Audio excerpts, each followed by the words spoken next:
Hello Philippines, mabuhay. Andito po kami sa Brinas Beach na kung saan nag-e-enjoy po kami. Ito po yung may-ari, tatawagin ko. Halika Kabinya. Ito po ang isa sa stockholder, si Kabinya po. So, isa po siya sa Brinas family. So, kung gusto niyo pong pumunta rito, just text us or PM. Tapos bibigay ko po yung contact number niya para kayo na po ang mag-usap. So, ito po yung area, napakaganda. Ayan po. Ayan po ang aming tourist. Ayan. Hello, Mara. Say hello. Ayan, ang aming magandang turista. So, kami po ay maglalakwatsa. Sama po kayo. Halina po tayo. So, meron po sila ritong, kung halimbawa magpipiknik lang, ayan po, may mga cottage po silang available.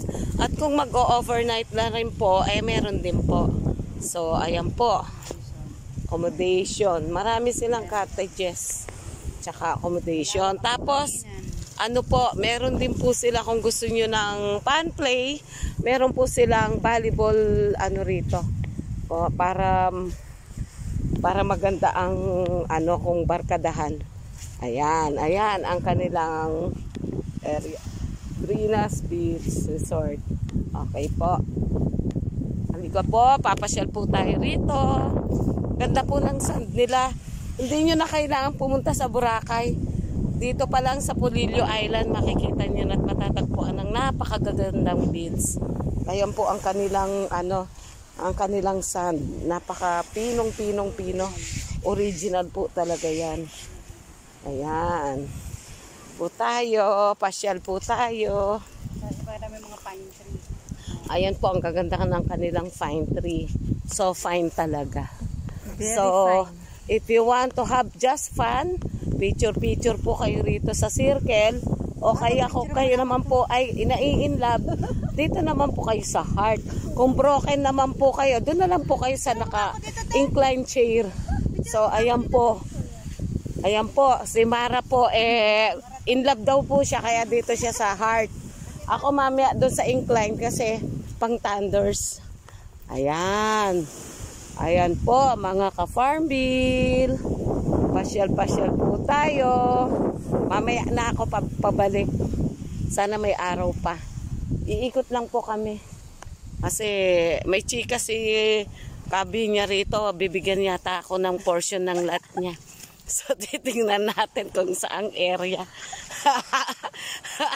Magpapa-adapt na ako sa kanya, mga ka-farmville. So, we see. Kaya nga Volleyball tayo, no? Volleyball na. Mamaya. Ay, may ano ba tayo? Bola, medyo Marunong ka ba? Baka mamaya matalo ka, maiyak ka pa dyan. Ayan po ang kanilang mga cottages. Ay, maganda din kulay Na pwede kayo mag-overnight. Ayan po. Meron po ritong native na bahay kubo. And then, meron pong, kung gusto niyo pong may aircon, meron din po. Pero kami, sinilek po namin doon sa tabi-tabi lang kasi libre. Papa-adapt na po ako rito. Ayan po. Eto po kapag Blue Moon. Blue Moon ka ba? Ano ba yan? Half Moon? Blue Moon. Kilikili mo, huwag mo itaas. Huwag mo itaas. Puti naman Kaya nga, huwag itaas. Parang binibenta mo yung leki-leki mo yan. Yan. Ang ating model, si Mara, the Great. Ayan. Mamaya, dapat pala nung nakadress ako, nakaganyan, no? Tayo umikot Wala, nagsawa na ako sa dress. Ito po yung ipamamahagi sa akin ni Kabinya na lupa. Ayan po. Dito raw po. Bibigyan niya raw ako ng... Kasi malinis. Bibigyan. Hindi ng buo. Half lang yung moon. Ha? Half? Half lang Hindi na buo. Dapat ganun. O mamaya, bibigyan kita ng half. Sabihin mo, dito ako magtatayo ng mansion. Papalinis ko yan. Eto. Dito ako bibigyan ni Kabinya. Tatong area na to. Parang dito naglaro sila Ivan nun Dito sa dulo. Oo, parang dito sa dulo. Ayun, kasi dyan ang ilog. Dito nga. Yun yung ilog. Dito raw po ako bibigyan ni Kabinya ng portion of lot. Ewan ko lang. kung mangyayari. Uhulaan pa natin. Doon yung ilog. Ayan yung sa bangin. Eto, to. View natin yung pinaka dead end ng area ng... Pero eto, kabi niya sa inyo pa rin to. So, eto guys. Oh, kung gusto niyo bumili ng beachfront, contact us. Kasi eto, napakaganda nitong area. Oh. Ay, tabi siya ng ilog. Ilog, dagat, tsaka dagat, tsaka ilog, nagsanib. Pwede rito maglagay ng kabi niya, ng hipon, magpaalaga. Oo, dito sa lagoon. Yan na yung mga tilapia. May tilapia na dyan. Kita mo? Kaya yung ilog na yan. Yan. Hanggang dulo, hanggang dyan yung sa inyo. Yan, hanggang doon sa dulo. Oh. Ang ano niyan yung ilog yung dulo ng ilog. Oh. Sa kabila, iba na may-ari. Oh, yan ang partition nyo. Oo. So, eto lang yung area na po pwede mong Oo, yan. Yung ilog na to, yung galing po doon sa galing ilog, ito lumalabas. Oh. So, eto guys. Magandang magtayo ng Dito raw po. baging, magdala tayo. Gusto baging na tayo. Oh, eto raw po. Ang perfect area na po pwedeng magtayo ng house and lot o rest house. Pag nalinisan to, maganda. Oo, maganda to pag nalinis. Yung nabili doon, dispada doon yung Oo. apapado. Puro talaib yung puro inalasan din yun. Nilinis lang din. Ito pag nalinisan Paano to, yan, maganda kabi to. niya? Pag Hindi maliit lang yung partial lot lang yung hiningi ko sa'yo. Yung sakto lang at bahay.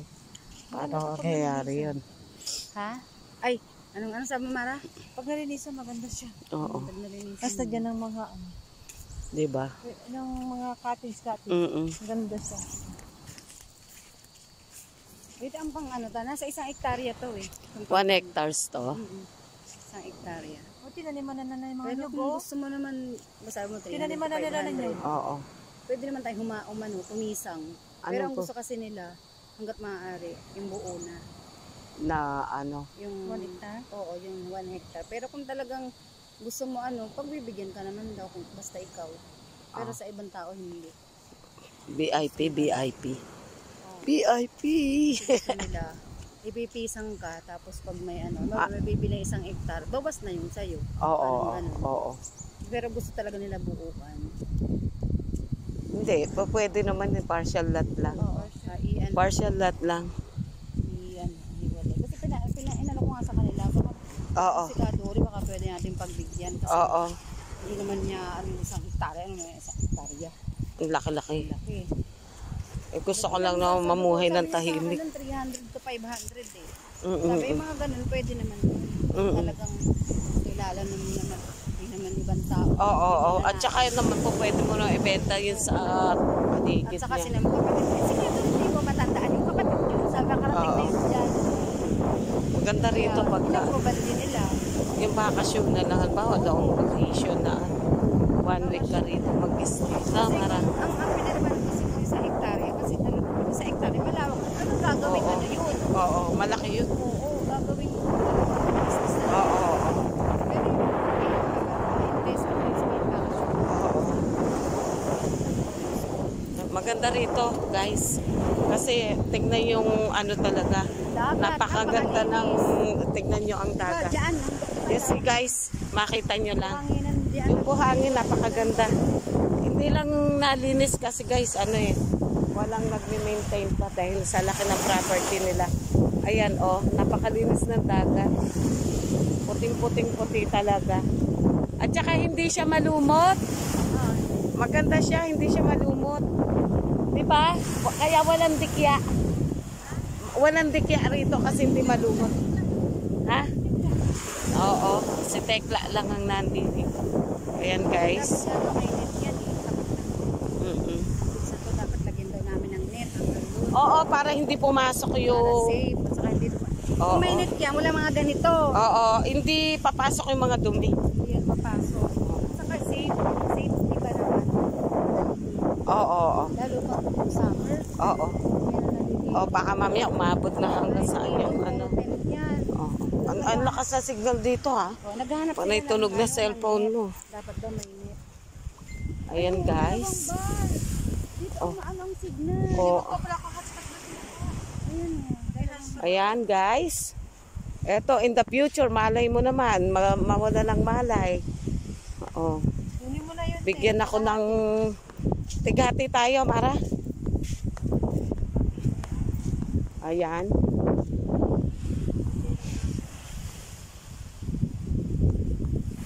Gusto niyo ng tahimik at payapang buhay, maganda rin. Sabi ko kahit naman pwede kang dalawang limang cash yung dalawang bigay kung anong kaya mo. Oo. Ayan guys. Sige na po. Kung gusto nyong magbakasyon dito sa Polillo Island, malapit lang po. So, yung transportation hindi ganun kaano. Para na kayo nagpunta ng Mindoro. Ganun lang, no? Yung kalayo niya, no? Parang Mindoro lang. Yun lang ang pinakaano. Mas malayo pa ata ang Mindoro, guys. So, anuhan ko kayo kung paano pagpunta rito. I-PM nyo lang kayo kung gusto nyong magbakasyon for family. So, napaka-relaxing place nito, mga ka-Farmville. So, dito, tawagan nyo na lang ako kung gusto nyo ang area, ha. So, kung gusto nyo magbakasyon dito, let us know para masabi natin sa may-ari. Ibibigay ko direct ng number ng may-ari. So, ayan ang may-ari. So, antabay lang tayo guys kung gusto nyo, ibibigay ko. O, sige na po. Shout out na po, CBC Employment Agency Hong Kong and then Ascent Agency Philippines. Kung meron kayong mga kakilala at gustong mag-apply bilang DX or Domestic Helper Hong Kong, let us know. Thank you po. Mabuhay. Mabuhay po tayong lahat.